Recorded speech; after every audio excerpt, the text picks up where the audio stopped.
Hi, my name is Jenny. Welcome to my channel, JK Star A Reader.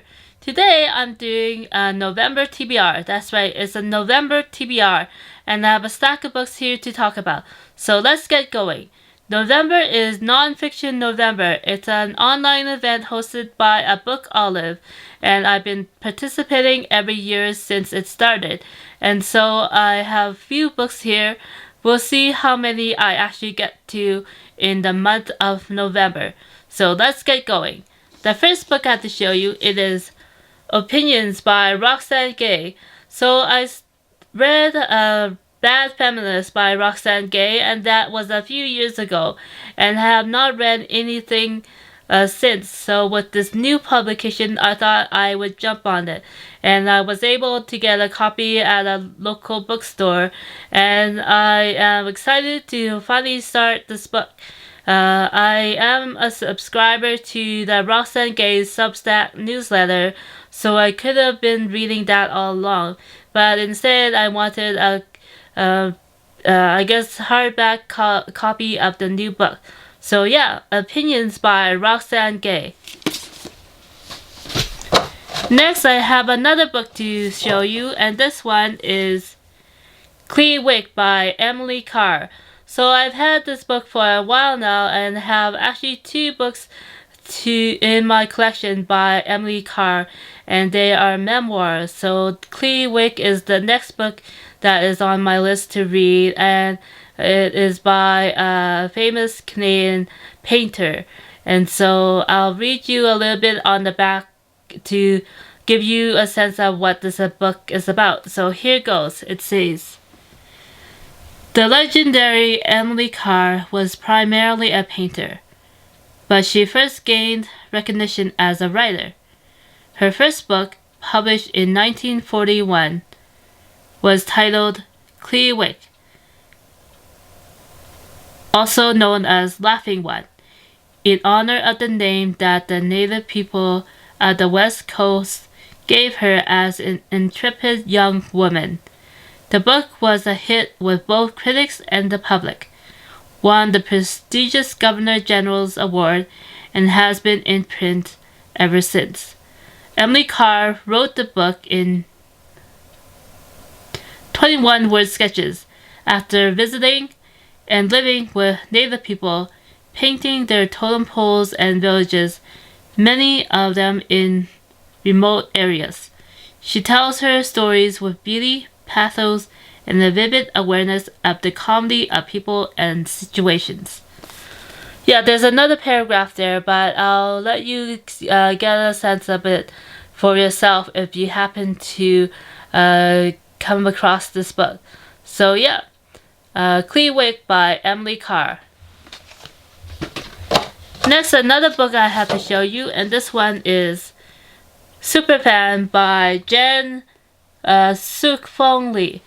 And so this is a book that I was able to get at a local independent bookstore over the summer, and I've held on to ever since. And so with Nonfiction November, I get to dive into this book about pop culture, and so we'll see where the essays take the reader in the many areas of pop culture that the author has interest in. So yeah, Superfan by Jen Sookfong Lee. Another book that I want to read for Nonfiction November, this one is Truth Telling by Michelle Good.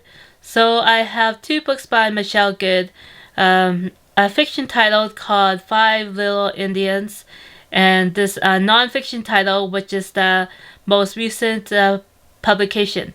So Truth Teller, I happened to be seeing images from one of her presentations from Calgary recently, where I live, and so I did not get to see that presentation, but I appreciate that she made a great effort to reach out to the local community when she was in town. So Truth Telling is a book, let's see, it says From racism, broken treaties, and cultural pillaging to the value of indigenous lives and the importance of indigenous literature. This collection reveals facts about indigenous life in Canada that are both devastating and enlightening. Truth-telling also exposes the myths underlying Canadian history and the human cost of colonialism, showing how it continues to underpin modern social institutions in Canada. Passionate and uncompromising, Michelle Good affirms the meaningful and substantive reconciliation hinges on recognition of Indigenous self-determination, the return of lands, and a just redistribution of the wealth that has been taken from those lands without regard for Indigenous peoples. Truth-telling is essential reading for those looking to acknowledge the past and understand the way forward. So, brief title, but with a lot of gripping and important stories to be heard. So yeah, Truth-telling by Michelle Good. And finally, one more book to show you, and this one is Bedroom Rapper by Cadence Weapon. Also going by his given name, Rollie Pemberton. And so it's about a hip-hop artist in Canada, and he's known in the parts where I'm from, but it's him trying to make it in Canada and having a career as a Canadian artist, and we'll see where the story takes us. I don't know too much about the personal lives of artists, as I tend to focus on their work, but we'll see where this memoir goes into the I guess the trajectory of his career over the years. Okay, yeah. Bedroom Rapper by Rollie Pemberton. Okay, that's it for me for this video. Thanks for watching, and I'll see you again next time. Bye!